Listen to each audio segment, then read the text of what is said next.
독해 6강 시작하도록 할게요.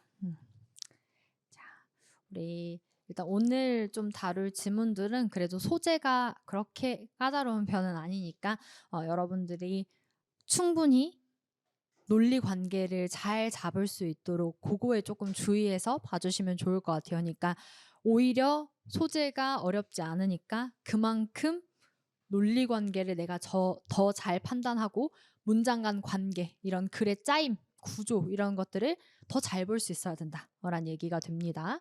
자, 제가 이제 소재가 까다롭지 않다라고 하는 거는 소재가 사실 까다롭든 안 까다롭든 늘 논리 관계를 이제 집중적으로 따면 되지만 그만큼 좀 여러분들이 그래도 어휘 수준에 있어서 그래도 좀 더 무난한 그런 지문들이 아닐까라는 얘기죠. 그래서 일단 13번 지문부터 문제 구성을 살펴보면 문장 삽입이랑 그다음에 빈칸이 있으면 당연히 문장 삽입은 주어진 문장에서 구조를 잡고 그다음에 추가적으로 뭐 글을 읽다가 흐름이 톡 하고 끊어지는 그런 구간을 이제 찾아도 되고, 하지만 일단 문장 분석은 먼저 하셔야 돼요. 그러면 주어진 문장이 in brief, a game is being played whenever human beings interact라고 되어 있으니까 게임이 작용을 한다. 인간이 상호작용할 때마다라는 거예요. 그러면 in brief는 요약하는 거기 때문에 반드시 앞에 그 내용이 좀 더 자세하게 긴 문장으로 설명이 되었어야 하겠고, 그걸 한 문장으로 바꿔주는 말인 거죠. 그럼 앞에도 그대로 뭐가 나와야 돼요? 첫 번째 상황, 인간이 상호작용하는 상황이 나와야 되고, 그때마다 누가 작동한다? 게임이 작동을 한다라고 하는 거니까 사실 누가 누구한테 영향을 끼치는 거예요. 상호작용을 할 때마다 게임이 작동한다. 누가 누구한테? 상호작용이 게임에게 영향을 끼쳐요? 게임이 상호작용에 영향을 끼쳐요?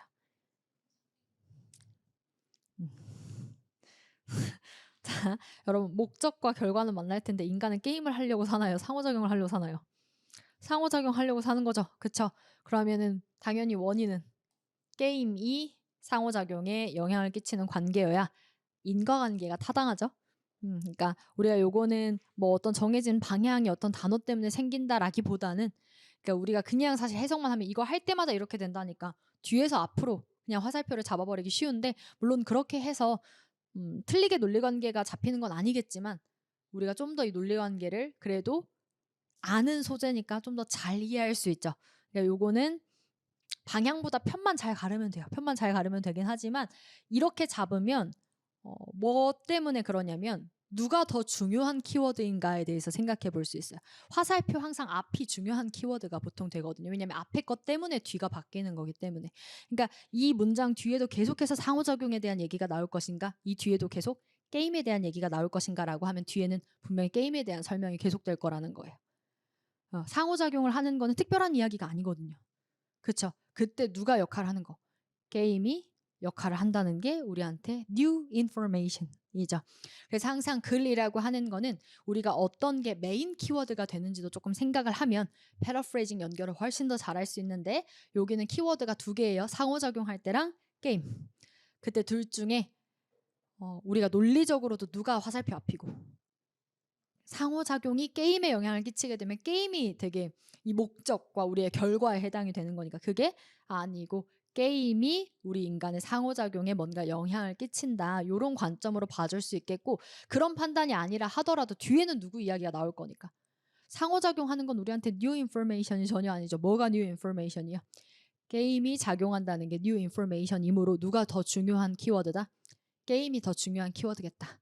아마 뒤에서도 게임에 대한 이야기가 이어질 겁니다. 그러니까 이런 판단 같은 것도 계속 생각을 해보셔야 되겠죠. 그래서 일단 우리가 주어진 문장을 잘 분석을 했고요. 그 다음에 사실 문제는 나투로까지 있어서 여러분들이 패러프레이징은 좀 더 MP별로 잘 잡아주긴 하셔야 되겠죠. 일단 첫 번째 문장부터 봅시다. Drivers maneuvering in heavy traffic are playing a driving game 이라고 하면 주어진 문장을 이미 봤기 때문에 누가?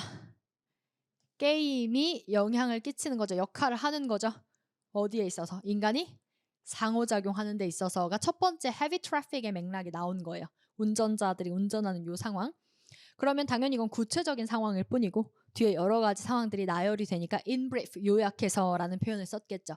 그럼 이 구체적인 진술 끝날 때 사이에 탁 넣어주면 되겠네요. 그쵸? 다음 문장에 bargain hunters bidding on eBay. 이거 문법에서 나오는 거네. bidding on. 자, eBay or playing on auctioning game이라고 되어 있는데 지금 보면 이 bidding on eBay라고 하는 거에서 자, 이 구체적인 상황도 사실 뭐 이거는 단어를 알든 모르든 무슨 얘기예요?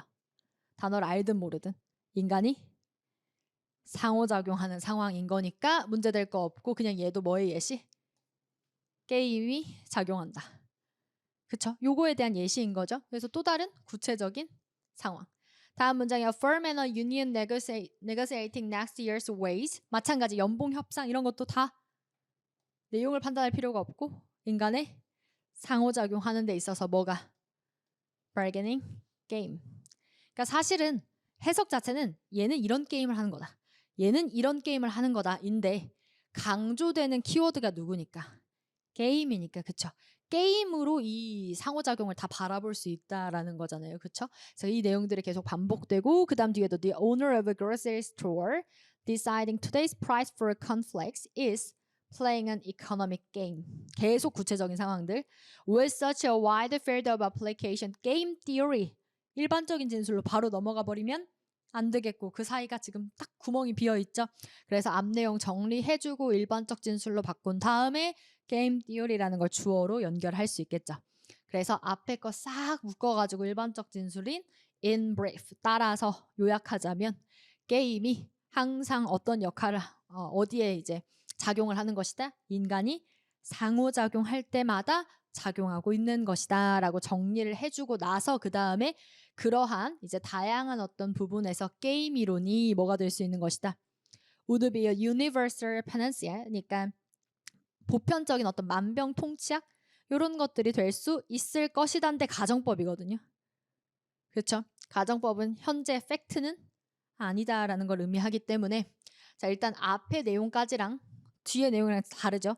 앞까지는 그냥 단순하게 보고 우리 상호작용할 때 게임이 영향을 끼친다, 작용한다라는 맥락인데 여기서는 게임 이론이 항상 그러니까 작용을 한다면 걔가 항상 우리의 만병통치약이 될 것이다. 만약에 뭘 한다면 If we could always predict how people will play the many games of which social life largely consists. 여기까지 정리를 하면 항상 뭐 할 때 어떻게 사람들이 게임을 플레이하는지를 예측할 수 있다면 그걸 예측할 수 있다면 얘가 만병통치약이 될 텐데 그렇지 않다는 얘기죠. 무슨 얘기야?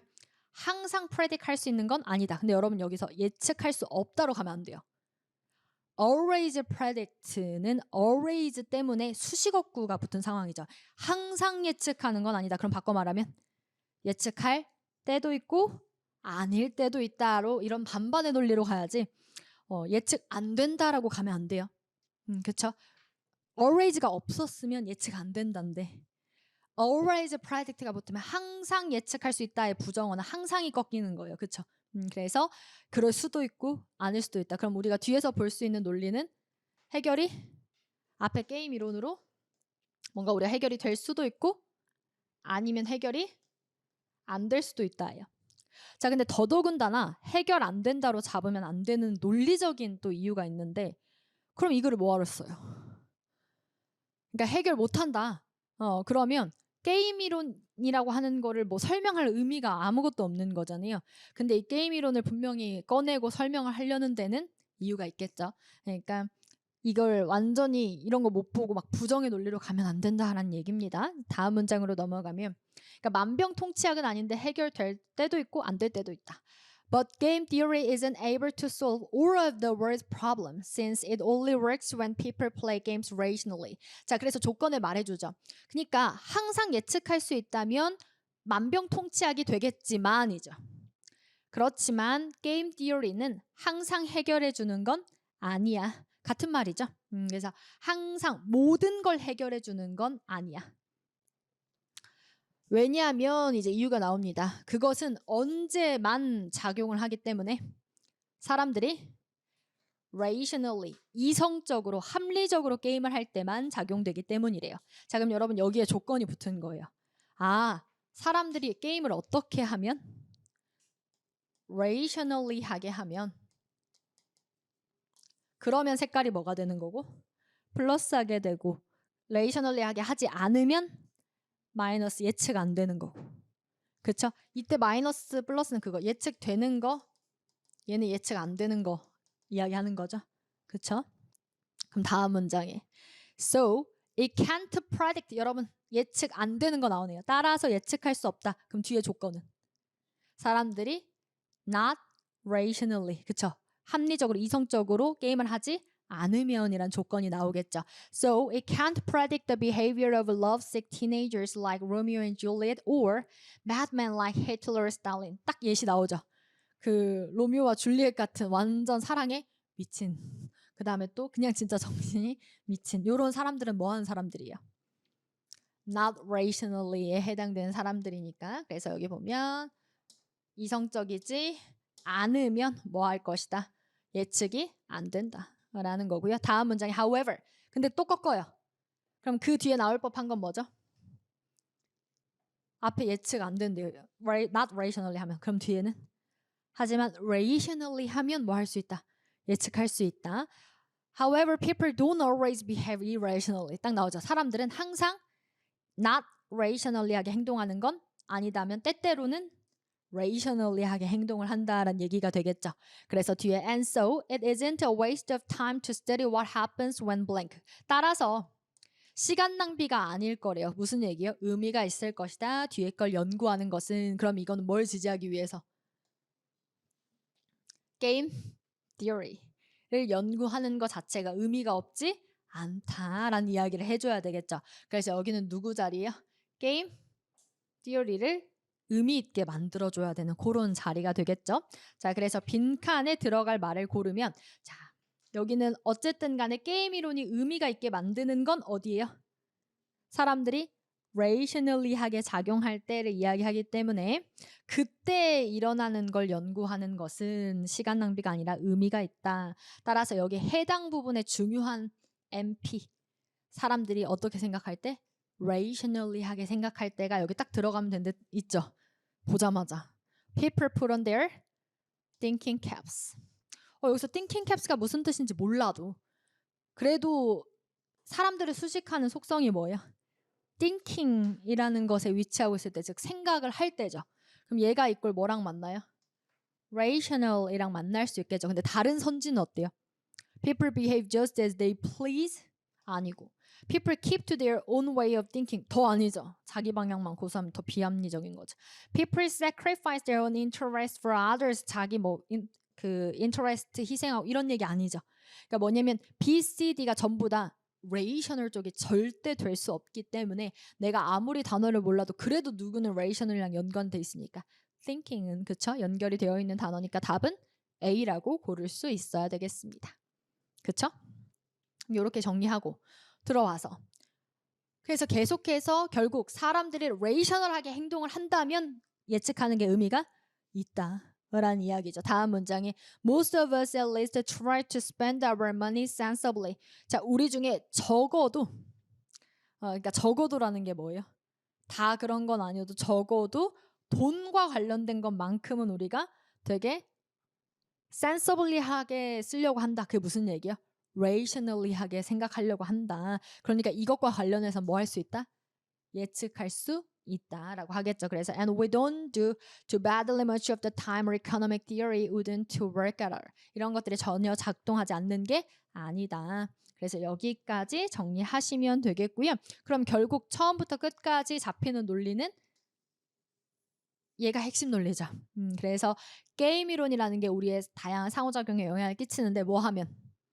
인간이 합리적으로 행동하기만 한다면, 생각하기만 한다면 그러면 예측이 어느 정도 의미가 있고 not rationally 하면 의미가 없다. 요 정도로 핵심 논리만 딱딱 흑백 논리 잡고 있으면 not true 문제까지 클리어 할 수 있겠죠. 자, 그래서 A번 보면 Game theory is not the cure all for the world's problem. 첫 번째 나왔던 논리죠. 뭐는 아니다? 모든 걸 해결해 주는 건 아니다. B. Game theory can be applied to a variety of human interactions는 굉장히 전제적인 얘기죠. 그러니까 게임 티오리가 당연히 어디에 적용될 수 있어요? 다양한 상호작용에 적용될 수 있다라고 하는 거는 완전 대전제로 나왔던 얘기니까 당연히 맞는 얘기. C. Game theory attempts to predict the result of the games people are engaged in. 여러분 마찬가지. 게임 이론이 뭐 하려고 시도하다예요. 시도하다. 결과에 대한 얘기가 아니죠. 당연히 게임 이론이 자꾸 뭘 하려고 해야 돼요. 예측을 하려고 해야 우리가 뭘 논할 수 있어요. 예측의 의미가 있다, 없다를 논할 수 있으니까 딱 전제. 그래서 항상 선택지에 이렇게 전제적인 문장이 많이 나오는데 정답 안 되니까 낚이면 안 돼요.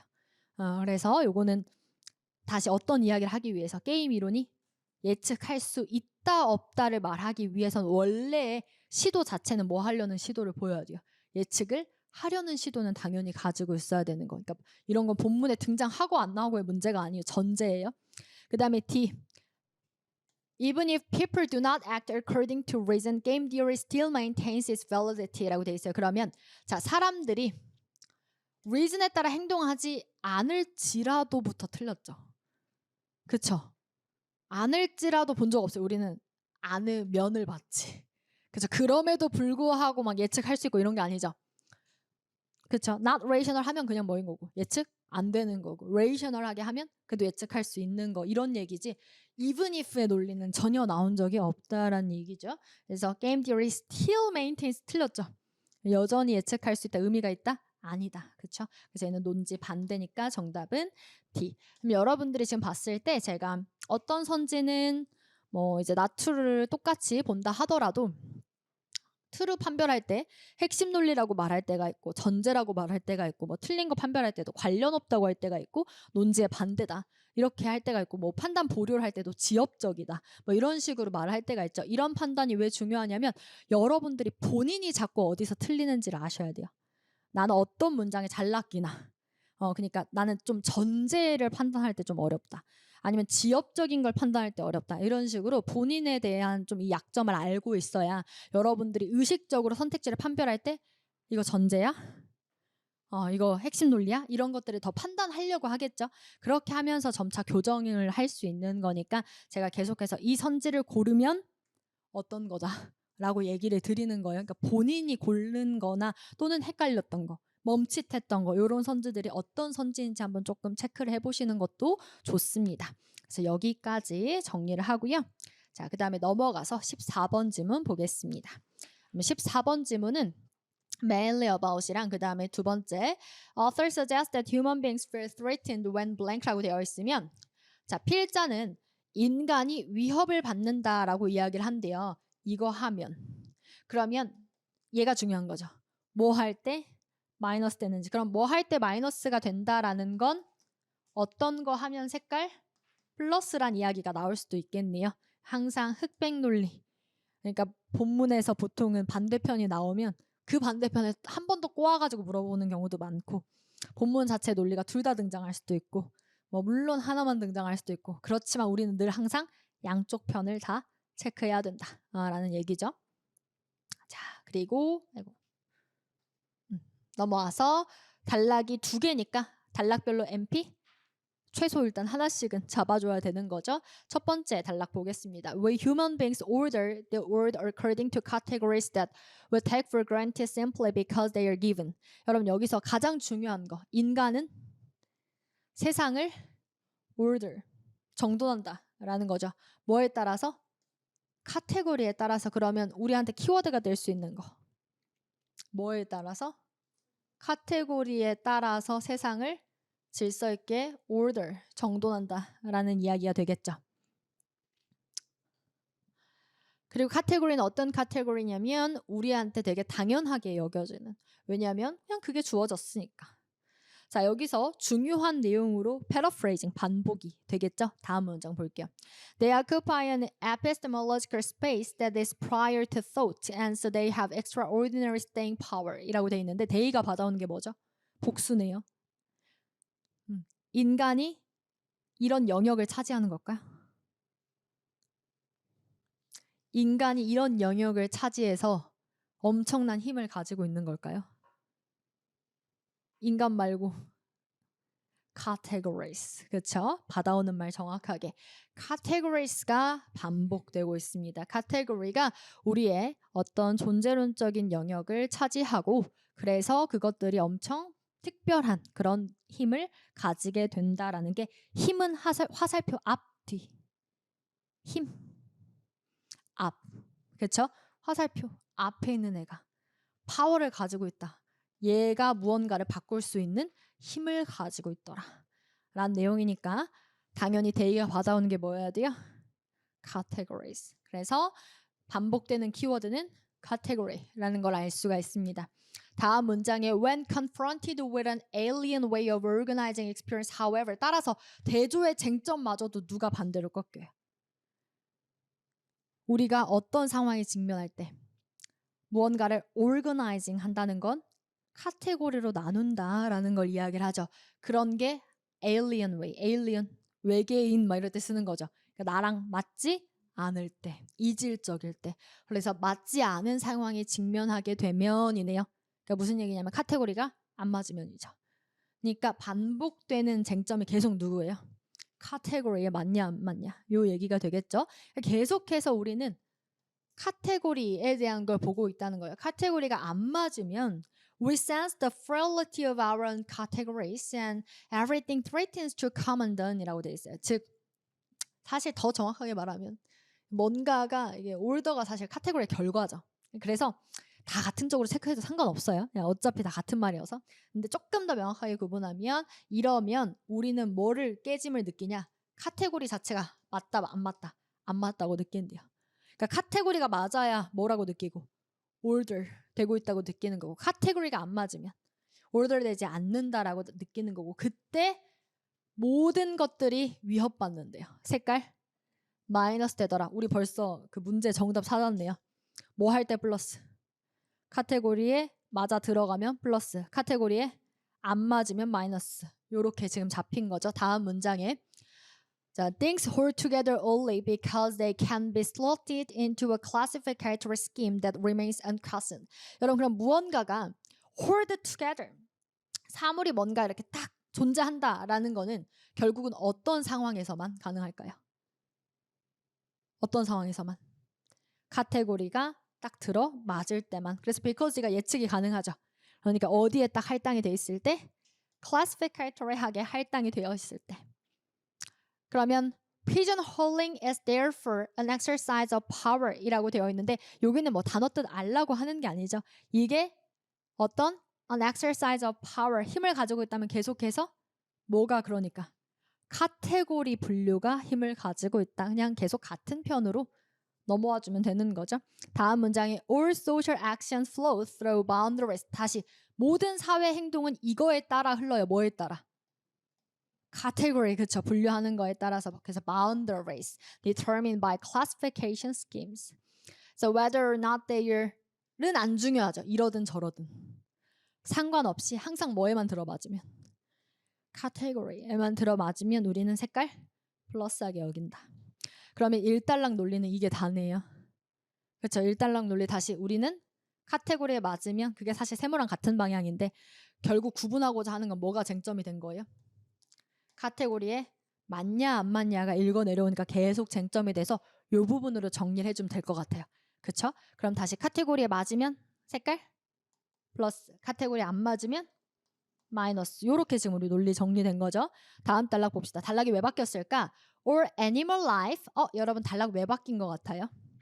얘가 fits into the grid of an unconscious ontology. 의 grid 안에 들어간대요. 그러면 grid라고 하는 건 앞에 카테고리. 만약 그리드를 몰라도 fit이라는 거 단어 자체가 무슨 뜻이야? 맞다 안 맞다에 대한 논의를 하는 거죠. 그러면 fit into the grid 자체가 카테고리에 맞냐 안 맞냐를 이야기하는 거니까 animal life는 세상의 모든 things들 중에 하나니까 무슨 단락? 예시 단락이라고 봐야 되겠죠. 서포팅하는 이렇게 항상 키워드 관계 잡아주셔야 되죠. 우리 모든 걸 카테고리로 분류하면 모든 것들이 다 뭐가 돼요? 색깔? 플러스. 안 맞으면 마이너스. 근데 어떤 세계를 예시로 드는 거? 동물의 세계. 그럼 뒤에 나올 내용 예상해 볼까요? 카테고리에 맞는 동물들은 우리가 색깔 플러스하다고 느끼고 카테고리에 안 맞는 동물들은 마이너스하다고 느끼겠네. 이런 얘기가 나오겠죠. 왜? 서포팅은 위에 제네럴 내가 서포팅하는 내용과 구조가 똑같아야 되니까. 논리적으로 같은 흐름을 말해야 되니까. 그래서 보면 자, animal life가 fits into the grid of an unconscious ontology. 우리가 의식하고 있지는 않지만 어떤 ontology에 싹딱 들어맞는데요. 단어 어려워도 그냥 뭐에 들어맞는다? 카테고리가 딱딱 나눠져 있다는 거예요. 우리 나눠져 있죠. 토끼면 토끼, 강아지면 강아지, 소면 소 이렇게 다 나눠져 있죠. 그렇죠? Monsters like the elephant man and the wolf boy 이런 게 뭐예요? 딱 뭐의 예시죠? 카테고리가 불분명하죠. 엘리펀트도 아니고 맨도 아니고 울프도 아니고 보이도 아니고 섞여진 애들. 얘네 뭐에 대한 예시? 경계 안 맞는 거에 대한 예시죠. 그럼 이런 애들은 우리한테 색깔 뭘 준다? 마이너스 horrifying and fascinating us because they violate our conceptual boundaries. 그래서 이런 것들이 우리한테 완전 공포감, 마이너스를 준다. 왜? 그것들이 뭐를 위반했으니까? 바운더리를 위반했으니까. 그쵸? And certain creatures make our skin crawl. 마찬가지죠. 특정한 어떤 생명체들은 우리한테 소름이 돋게 만든대요. 색깔? 마이너스하게 만들어요. 그럼 이것도 마찬가지.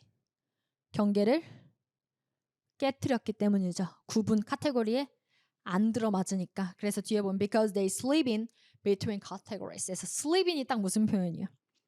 뒤에 경계 나눠진 것 그 사이로 들어갔다. 애매모호하다. 경계 구분된다 안 된다? 안 된다라는 이야기가 되겠죠. 그 다음에 땡땡 그래서 그거에 대한 구체적인 설명 빨리 지나가도 되겠네요. 논리 이미 알고 있으니까. Slimmer reptiles that swim in the sea and creep on the land, nasty rodents that live in houses yet remain outside the bounds of domestication. 예시 들어주고 있죠. 이런 파충류, 이런 설치류들 우리한테 마이너스 준다. 깊게 해석할 필요 없고 둘 다 카테고리 맞는 애들 안 맞는 애들 안 맞는 애들인 거예요. 다음 문장에 We insult someone by calling him a rat rather than a squirrel. 또 예시 들고 있죠. 우리는 누군가를 모욕감을 준대요. 어떻게 부르면서? 그래? 쥐라고 부르면서. 무슨 말보다는 다람쥐. 단어 뜻 몰라도 스퀴럴이라고 안 부르고 rat이라고 부르면 색깔 뭐 되는 거예요? 마이너스란 말은 rat은 그러면 카테고리 분명하네 불분명하네. 불분명하네. 스퀴럴은 분명하네. 이렇게 생각하면 되는 거예요. 왜가 아니고 그렇다고 하니까. 그렇죠? 다음 문장에 스퀴럴. 그럼 스퀴럴 다시 뭐라고요? 경계 카테고리에 맞는 애죠. 그래서 can be a term of endearment. 애정 표현이 될 수 있대요. 오히려 색깔 플러스 할 수 있더라. Yes, squirrels are rodents. 하지만 분명히 스퀴럴도 똑같이 뭐예요? 로던트예요. 그런데 왜 우리가 스퀴럴은 플러스, 렛은 마이너스? 그렇죠. 카테고리가 명확하냐 불명확하냐에 따라서가 뒤에서 나오겠죠. As dangerous and disease, rodent as rat는 뭐 똑같이 마이너스한 그 설치류다. 쥐처럼. They seem less threatening. 그들은 마이너스하지 않게 보이는데 왜냐하면 they belong unambiguously to the out of doors. Paraphrasing. unambiguously. 그렇죠? 그래서 unambiguously가 뭐예요? 카테고리가 딱딱 나눠진 거. 그럼 반대로 카테고리가 나눠지지 않은 건 뭐랑 같은 말? ambiguously랑 같은 말이 되겠죠? 그래서 여기까지 정리를 하시면 되겠고요. 그러면 마지막까지는 앞에 거 예시니까 논리 똑같죠. 다만 뭐만 좀 더 더해줬어요. 테마에 paraphrasing만 좀 더 더해줬죠. 동그라미는 결국에 unambiguously, 흑동은 ambiguously 이렇게 테마를 더해주었습니다. 자, 그러면 이 글이 mainly about 주되게 말하고 있는 건 뭐예요? 핵심 논리 그대로 들어가면 되죠. 카테고리에 맞으면 플러스, 안 맞으면 마이너스. 정답 몇 번이죠? 여기서 A번은 What makes human beings feel insecure? 이니까 무엇이 이렇게 무엇이 인간을 insecure하게 만들게 하는가? 이런 구조예요. B. What result from the confusion of categories? 요거는 카테고리의 어떤 혼란으로부터 초래된 것. 그렇죠? 뭐가 초래되는가? 지금 인과 화살표 방향 다르죠? C. How animals are to be confined to the boundaries 하게 되면 어떻게 동물들이 얘는 이제 좀 지역적인 카테고리가 되고 그 다음에 이 바운더리는 다 뭐 똑같이 나오고 있으니까 D번에 How human beings order the world by categories. 어떻게 인간이 카테고리를 통해 세상을 order 하는가. 여러분 여기서 키워드가 절대 안 되는 거, 지엽적인 건 무조건 안 된다 그랬죠. 일단 누구는 속어, C는 속어. 자, 근데 A, B, D의 차이를 아셔야 되는데 물론 가장 적절한 건 눈에 잘 보이긴 합니다만 그래도 차이를 아셔야 돼요. A번은 What makes human beings feel insecure 이라고 하면 뭐가 인간을 insecure하게 느끼게 하는가에서 본문의 범위를 담을 수는 있는데 아주 포괄적이죠. 누가 등장하지 않아서? 키워드, 누구? 카테고리. 그러니까 걔가 등장하는 선지가 있으면 걔가 답이죠. 그리고 A는 조금 더 정확하게 말하면 의문사가 차이가 나는 느낌을 아셔야 되는데 뭐가 이렇게 만드냐라고 하면 그 뭐에 해당하는 걸 밝히는 글이어야 돼요. 원인을 밝히는 글이어야 돼요. 이게 좀 포인트가 다르거든요. B 볼게요. what이 똑같이 의문사죠. 그럼 뭐가 카테고리의 혼선의 결과로 나왔냐라고 하면 누가 강조되는? 그러니까 사실 얘는 우리가 인식이 마이너스하게 느끼는 거고 얘는 뭐가 인식되냐. 그러니까 색깔 플러스 되냐 마이너스 되냐에 대한 얘기인데 여기도 포괄적이긴 하죠. 근데 포커스 자체가 세모에 맞춰져 있는 거예요. 한쪽에. 얘를 밝히는 이야기여야 돼요. 뭐로부터, 그러니까 이거로부터 뭐가 나왔냐. 자, 근데 여러분 D는요. how를 떼면 이 자체로 뭐예요? 카테고리에 의해서 우리는 세상을 정돈한다. 그쵸? 근데 그게 어떻게니에요. 어떻게는 이 내용을 구체적으로 풀어서 써줘야 돼요.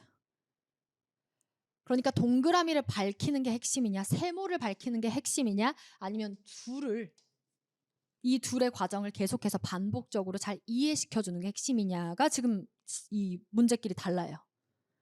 선지끼리. 그래서 의문사로 만들어지는 주제 제목 요지 같은 경우에는 저 의문사들을 잘 보셔야 돼요. 그러면 지금 보면 A, B는 사실 그 자체로 포괄적이기도 포괄적인데 우리가 왜 포괄적이란 느낌을 받냐면 본문의 시작부터 끝까지 계속 뭘 말해줬기 때문에 동그라미, 화살표, 세모를 말해줬지 단 한 번도 세모는 어디서 올까? 동그라미는 어디서 올까?를 찾으러 가는 논리로 나온 적이 없다는 거예요. 처음부터 끝까지 무슨 얘기만 했어요? 동그라미, 화살표, 세모인데 걔 어떻게 그렇게 됐는지만 계속 반복적으로 보여줬죠. 그건 누구의 흐름에 맞아요? how의 흐름에 맞는 거예요. how는 과정과 방법을 보여줄 때 쓰는 그런 표현입니다. 어떻게 그렇게 되는가. 그래서 정답은 D. 만약에 이 글이 A가 만약에 주제, 즉 요지였다면 글이 어떻게 흘러가야 돼요? 처음에 아마 인간이 되게 인세큐어하게 느낀다. 왜 그럴까? 막 이러면서 막 저 애를 막 찾아가는 그런 글이 됐겠고 B도 인간이 카테고리가 안 맞으면 어떻게 될까? 이거를 막 또 이제 뒷받침하면서 이런 이야기들이 흘러갔겠죠. 트루 나트루가 아니에요 지금 그쵸? mainly about 주되게 말하고자 하는 게 무엇인가에 대한 이야기니까. 근데 딱 D는 뭐예요? 어떻게 카테고리에 따라 사람들이 이 세상을 올더하는가에 대한 걸 이미 전제로 깔고 그게 맞으면 플러스로 인식하고 플러스로 올더하고 안 맞으면 마이너스로 간다. 이 내용만 계속 반복되고 있죠. 그래서 정답은 뭐가 된다? D가 된다. 이렇게 정리해 주시면 되겠습니다. 정리될까요? 2번 문제요. 이미 알죠? 여기는 2번 문제는 이거 했을 때 우리가 색깔 마이너스 느끼다. 어떨 때? 경계에 맞지? 않을 때. 카테고리 안 맞을 때 딱 얘도 하나밖에 없죠. 우리가 A번은 they have to handle their ontological aspects 이런 그럴싸한 말 해당되지 않고 B번에 they are forced to change their old boundaries 여기서 change가 논리 포인트죠. 이전의 걸 바꿔야 된다는 건 맞다 안 맞다? 안 맞을 때를 이야기하는 거니까 선택지 패러프레이징 잘 했으면 답은 명확하게 B번이 되겠고 C는요. They're not convinced of their epistemological potentials 관련 없고 D번에 they discover new findings fit into a classificatory scheme이라고 하게 되면 얘는 new finding을 발견했을 때 마이너스가 돼버린다? 이런 포커스도 아니고 그 다음에 그러니까 new finding이 뭔가에 이제 들어맞는 걸 발견했을 때가 아니죠. 왜냐하면 들어맞으면 색깔이 다 뭐가 되니까 플러스가 되니까 그래서 이것도 논점의 반대인 거고 결국 얘는 반대고 A, C는 관련이 없는 포인트인 거고, 그래서 여러분들이 관련 없는데 고르면 핵심 논리를 모르고, 그쵸? 그건 지문의 이제 문제고, 그 다음에 그럴싸한 말에 잘 낚이는 거고, 그 다음에 정답 선지 이런 거 B 잘 골랐으면, 그러니까 얘는 바로 골라야 돼요. 넘어가지 않고. 근데 만약에 혹시 바로 고르지 않았다면 그거는 패러프레이징 하는 데 있어서 조금 더 논리적으로 패러프레이징, 그러니까 본문에서 본 표현만 판단하는 습관이 있으면 B를 바로 체크 못하고 지나갔을 수도 있고 다시 읽어서 맞출 수도 있다. 뭐 이런 얘기예요. 근데 딱 보자마자 답인 건 바로 사실 알아야 되는 선지였어서 만약에 혹시 바로 알아보지 못했다면 그 본문의 표현에만 의존하고 있는, 즉 틀린 그림 찾기 하는 습관이 있을 수 있다. 그 다음에 뭐 D 같은 경우에도 마찬가지이고요. 그래서 논지에 해당된 얘기니까 자 이렇게 정리하고 그 다음 질문 15번.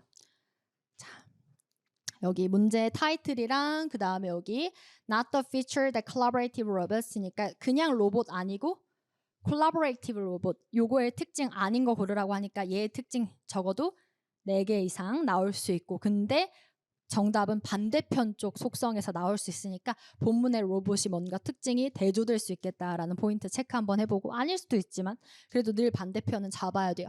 그 다음에 3번에 한 번 더 household robot이라고 나오죠. 그럼 얘는 특정한 또 로봇이잖아요. 그럼 얘는 기억해 놨다가 나오면 바로 특징 체크해서 풀어줘야 되는 그런 세부 유형이 되겠습니다. 그럼 여기까지 정리를 하고 넘어와서 첫 번째 문장부터 봅시다.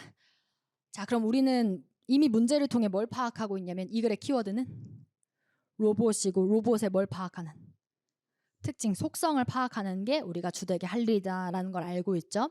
자, to keep human workers at ease, collaborative robots, 바로 나오네요. collaborative robot이 얘는 should have an appropriate size and appearance. 뭘 가지고 있어야 된대요? 적당한 크기와 용모를 가지고 있어야 된다. 즉 외관에 대한 이야기를 하고 있죠. 다음 문장에 collaborative, 그래서 첫 번째 특징 humanoid robots should generally be no larger. 계속 크기에 대한 얘기를 하죠. 너무 크면 안 된대요. 이 6살 난 애보다.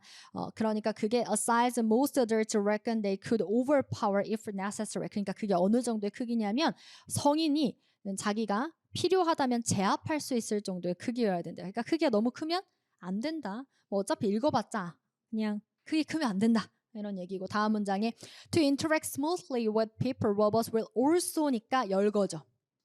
그럼 두 번째 특징 나오겠네요. 그게 뭐에 대한 이야기? social intelligence, 사회적 지능을 가지고 있어야 된대요. 그럼 여기서 intelligence는 똑똑한 건데 그냥 똑똑한 게 아니고 social하게 똑똑한 거예요. 근데 여러분들이 여기서 소셜이 더더군다나 누구랑 대조되는지 한번 짚어야 되죠. 사회적이라는 말은 뭐랑 반대일까요? 사회는 항상 다른 이들과 어울리는 걸 얘기하고 여기선 누구랑? 인간이랑 어울려야 되겠죠. 왜? 로봇이니까. 그러면 그거의 반대는 뭐예요? 인간이랑 어울리는 거의 반대. 로봇은 자기들끼리. 소셜은 항상 다른 애들이랑 다른 사람들. 그러면 not social은 자기만, 자기들끼리만. 그럼 완전히 뭐한 특징? 기계적인 특징. 대조음이 잡고 social, not social. 그렇죠? 왜냐면 애초에 로봇이니까.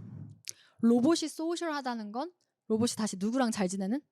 사람들이랑 잘 지내는 거고, 그럼 반대는 not social한 로봇은 어떤 로봇이에요? 전혀 사람들과 이렇게 지내지 않는, 인간적이지 않은 뭔가 그런 진짜 완전 딱딱 기계 이런 로봇일 텐데, 처음부터 논리를 잡으면 뒤가 빠르게 읽히겠고 못 잡으면 당연히 뒤에서 알려줘요. 뒤에서 알려주는데 그러면 이제 알려주는 거 읽고 잘 잡아야 되겠죠. 다음 문장에 It turns out, for example. 자, 그래서 social intelligence라고 하면 추상적이니까 예시 들어주는 거예요. 더 잘 이해하라고. 예를 들면 that people are more trusting of robots that use metaphors rather than abstract language. 어떤 로봇을 더 좋아한다? 메타포를 사용하는 로봇을 좋아한대요. 뭐가 아니라 abstract language, 추상적인 언어를 쓰는 게 아니라, 즉 언어 사용이네요. 여러분, 추상적 언어의 반대가 뭐죠? 추상적. 이 지금 메타포랑 서로 대조가 됐어. 근데 그게 소셜하다랑 연결이 되어야 해요.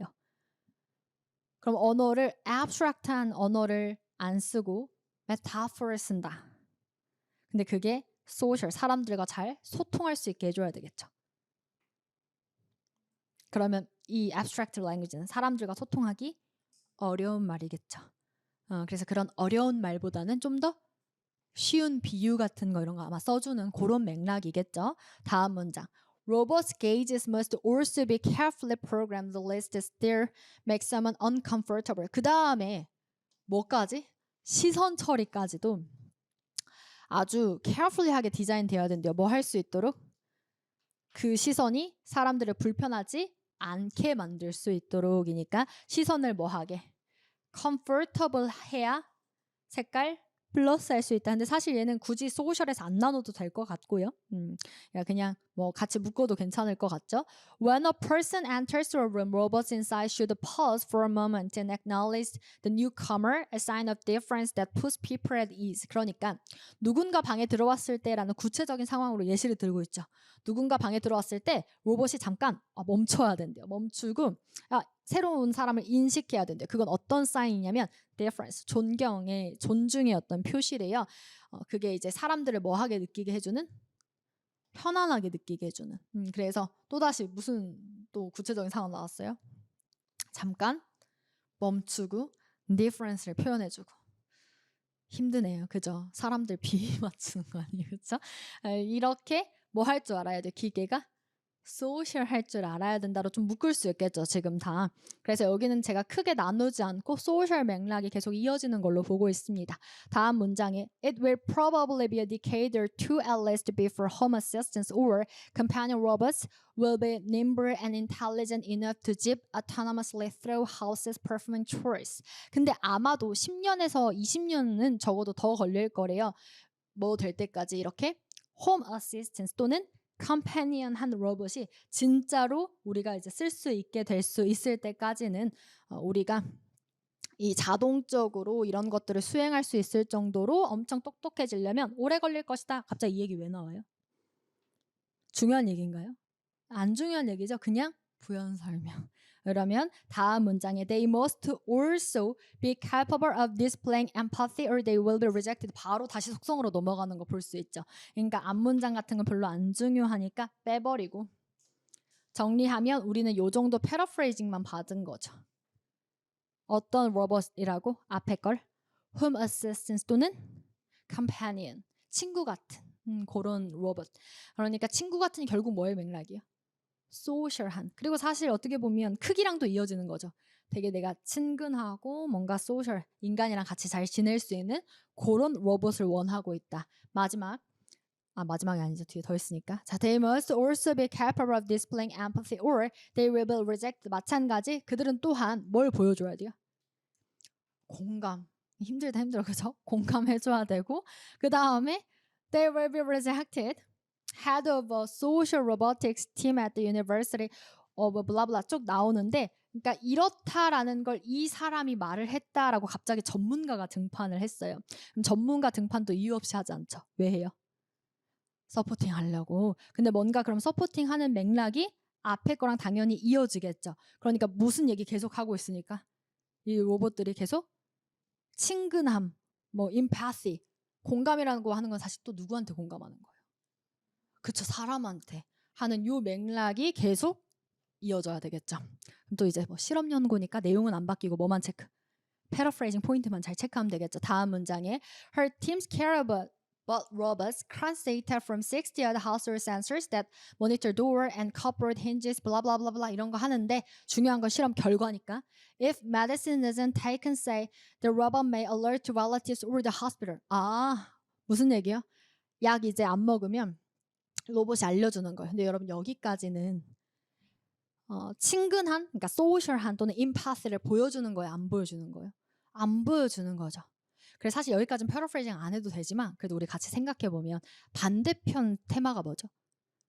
막 사람들한테 막 이렇게 공감하는 거 보여줘요. 우리 공감 능력 결여 되면 뭐라 그러죠? 요즘 너 티야? 어떤 사람 보고 되게 기계적이고 딱딱하고 이런 거 말하는 거 아니에요? 똑같죠. 그 비유가. 그러니까 여기서도 약 딱딱 안 먹었을 때마다 바로바로 이렇게 알려줘요. 그럼 얘는 사실 친근한 거에 별로 안 친근한 거예요. 안 친근한. 그러니까 사실 정확함이라고 하는 건 not social 쪽이죠.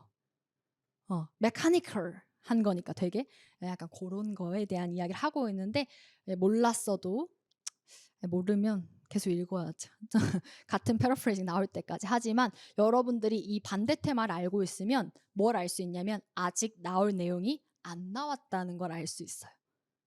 그러니까 아직 무슨 얘기가 안 나왔다? empathy 얘기가 안 나왔다. 그래서 여기는 더 기다려야 되는 거예요. 다음 문장에 It is vital that a robot of this sort is not perceived as hostile, but as having its owner's best interest at heart. 자, 근데 필수적이래요. 이러한 종류의 로봇, 어떤 로봇? 정확하게 저렇게 뭔가를 알려주는 이런 로봇이 반드시 뭐 하면 안 돼요?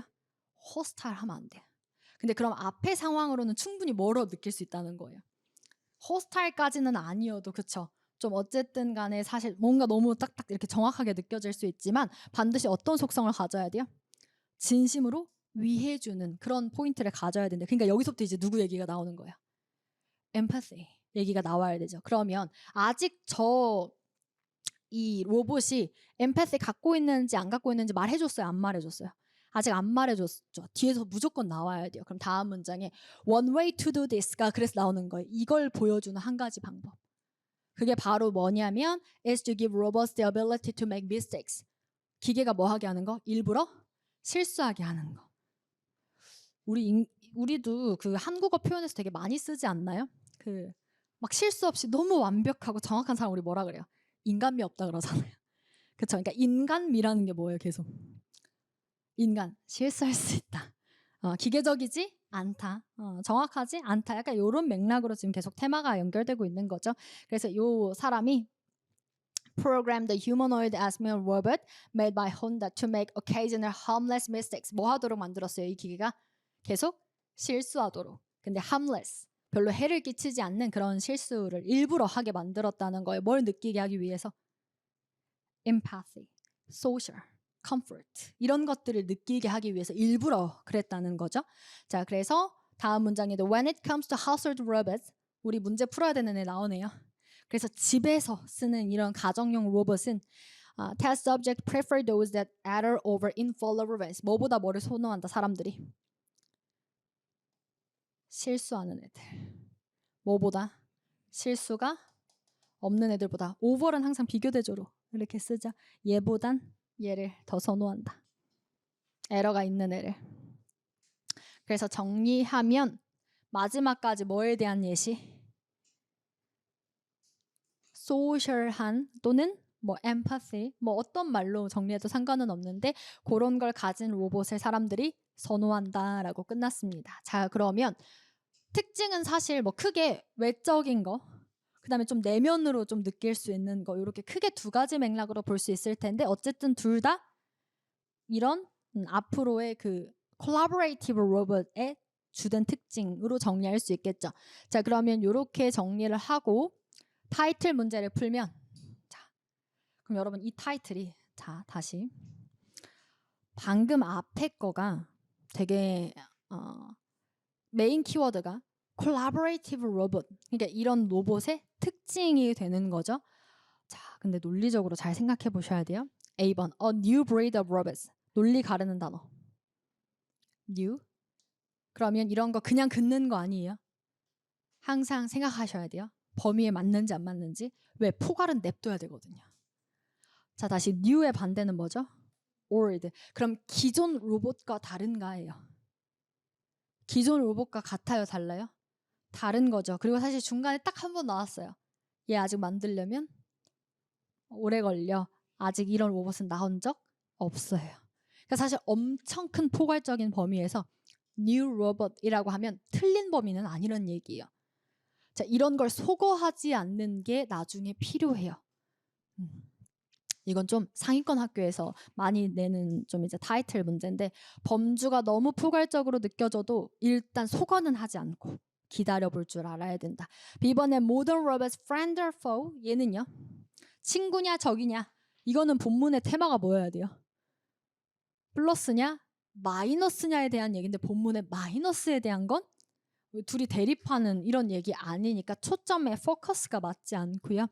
그 다음에 C는 Recent developments of artificial intelligence는 키워드가 없죠. 로봇에 대한 이야기가 아니니까. 그 다음에 D. Limits of human-robot interaction 마찬가지. 한계에 대한 이야기는 정말 아니죠.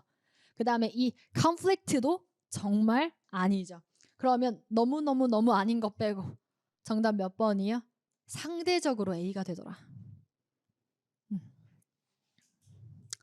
그래서 이제 이런 문제들이 얘는 지문을 읽어도 틀릴 수도 있는 이제 문제에 해당되는 건데 그게 이제 문제 해결력이 필요한 거죠. 문제풀이력. 레벨 4 수업에 해당되는 내용이에요. 그러니까 여러분들이 지금의 레벨 4에서 배우고 추가적으로 이제 배우고 있는 게 이런 포인트. 냅다 소거하지 않는다. 항상 주제 제목 요지는 누가 답이 될 수도 있다. 포괄적인 것이 답이 될 수도 있다. 물론 얘보다 더 적절한 게 나오면 당연히 더 적절한 게 정답이 되겠지만 아닐 때도 있어요. 특히 나중에 성균관대학교에서. 물론 난 성대 안 갈 건데 라고 생각할 수도 있지만 항상 우리가 그런 게 중요한 게 아니라 그렇게 범위의 차이를 연습할 수 있어야 나중에 여러분들이 조금 애매모호하게 느껴지는 선지 중에서도 답을 똑같이 고를 수 있는 거예요. 그러니까 항상 200% 공부해야 시험에서 100% 이렇게 발휘할 수 있는 것처럼 그러니까 항상 시험에 나는 뭐 거기 학교 안 갈 거니까 안 나올 거니까가 아니에요. 항상 우리의 모든 자원은 실력을 높이기 위해서 공부를 하는 거니까. 자, 그 다음에 2번.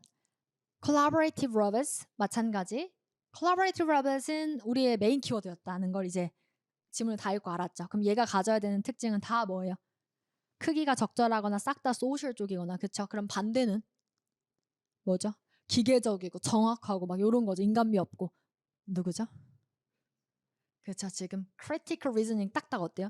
너무 막 비판적으로 탁탁 이렇게 이성적인 사람을 우리가 T라고 많이 얘기하니까 딱 비슷한 특징이죠. 그리고 3번에 여기 household robot은 이래야 한다. household robot 마지막에 어떤 로봇이었어요? 똑같이 social한 이런 empathy 할 수 있는 그런 로봇이었으니까 A번에 not frighten the humans가 메인인가요? 위협하지 않음이 핵심 논리가 아니죠. true 고르는 거 아니에요 지금. 그래서 얘는 범위가 너무 커요 지금. 그러니까 not minus 이런 범위고 자 범주 체크. B번에 not have any overly humanoid features. 여러분 얘는 뭘 갖고 있지 않은 거? 휴머노이드 인간적인 특징을 가지고 있지 않은 거래요. 반대로 뭐라 그랬죠? 인간적인 특징을 가져야 된다라고 그랬는데 얘는 반대 논지가 돼버리네요. 그 다음에 C는요. Every sense에서 perfect한 거. 이거 딱 뭐야 아까 위에. critical reasoning 같은 기계적인 거 이야기하는 거죠. 그럼 얘도 당연히 논지에 반대되는 거. 그 다음에 인간을 신뢰하고 말고의 문제인가요? 얘는 테마에 아예 관련이 없죠. 그 다음 마지막 have human traits. 인간적인 특징을 가지고 있는 거. 그러면 여러분 A랑 E가 둘 다 맞는 말이어도 핵심 논리는 뭐예요? human traits죠. 그렇죠? 그러니까 당연히 인간을 마이너스 하지 않게 하는 것도 당연히 맞는 말인데 그게 본문을 통해서 이 사람이 강조한 맥락이 아니죠.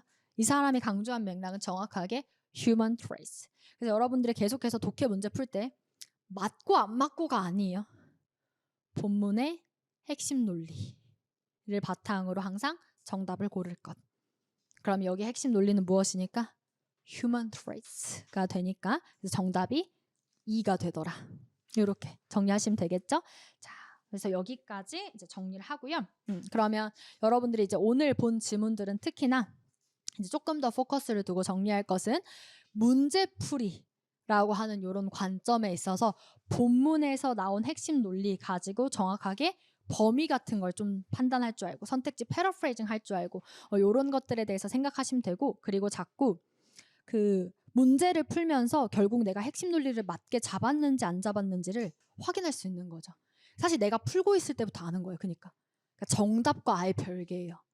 지금 보면 선지에 반드시 뭐가 반복돼요. 정답이 그러니까 문제가 다 달라도 한 지문 안에서 나온 문제는 서로 같은 논리가 이어지잖아요.